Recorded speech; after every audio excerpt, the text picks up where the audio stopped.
Hello, and welcome to the 2019-2020 New York Rangers season preview.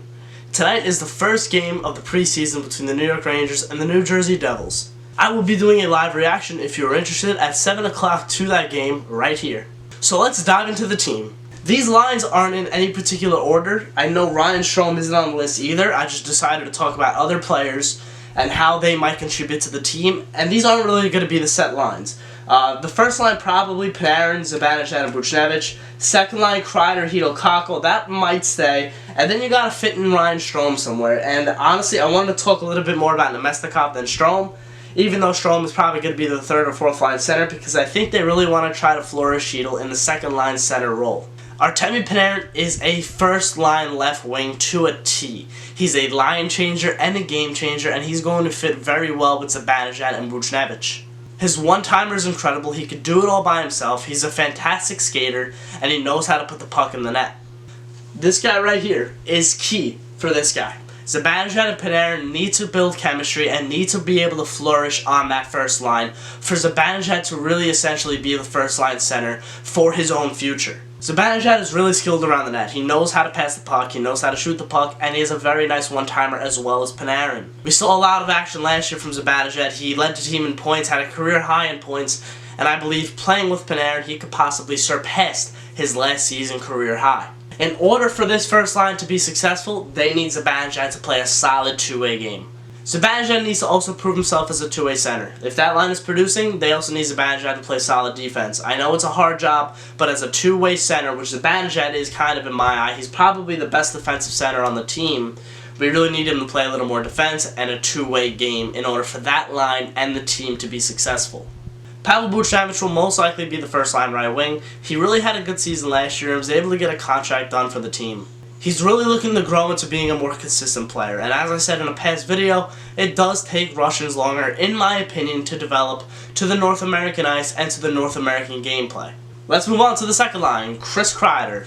Is he still going to be here by the time the season ends? We don't know. Let's move on to the second line left wing, Chris Kreider. Is he still going to be here before the season ends? Nobody knows the answer to that question yet. I think it's key if you try to keep him because he can help Kakko develop more of a physical game like Kreider plays. They have a similar kind of body type. I mean, Kreider's much bigger than Kakko. He's older than him. However, I really think Kreider knows how to use his body in the offensive zone to where he can teach Kakko in doing that and shielding his own body from other guys. We've all seen him do it before Kakko, but never in the NHL. Filipino now, the second line center, who the Rangers are really hoping can flourish in that second line center position. This is going to be a big season for him, plain and simple. Coming in the training camp, he looked a little bit bigger, he looked a little more mature, as well as he is Anderson.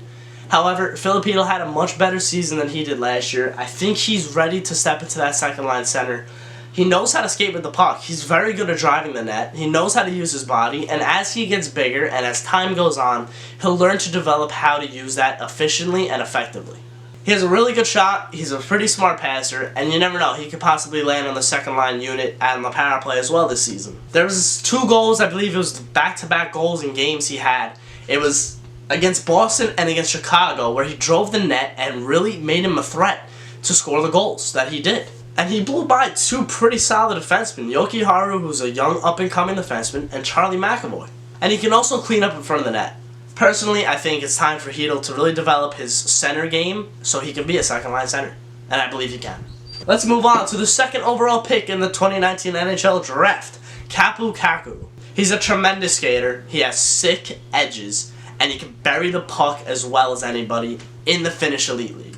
Going to have to adjust to the North American ice as well. He's a great talent. He has a quick shot. He also needs to work on his game down low, as I touched on with the Kreider. I think if they could really gel together, they can really be a very good forechecking line. And Filipino, if he's getting bigger and stronger, that line could be a very strong line. Moving on to Vladimir Namestnikov a little bit. Last season, it looked like he wasn't even on the ice. There were some games where I literally thought he was not playing, and the Rangers were playing with 11 forwards. Then there were some games, such as the Buffalo game, where he looked amazing, killing off penalties, looking as a dangerous force in the offensive zone. And we need more of that from Namestnikov if he doesn't want to be traded by the February deadline, or if we don't let him walk in free agency.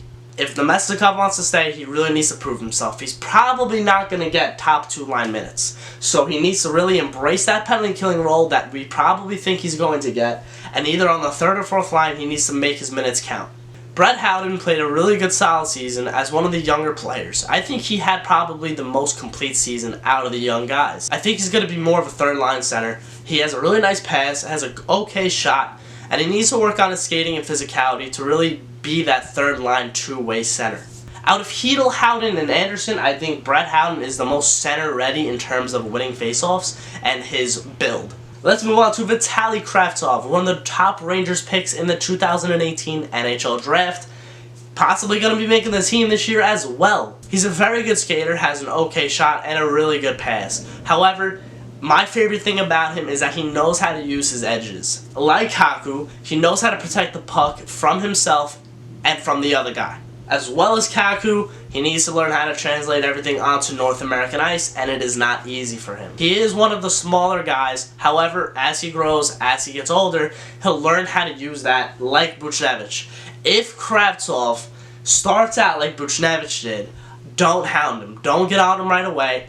I think it really is tougher for the Russian players to come over to the North American ice and play on that ice. However, I do think Kravtsov might have a little more advantage to the Buchnevich situation because Kravtsov is basically one of the young pieces that we're looking for the future. Not saying Buchnevich wasn't, but we already had an established core.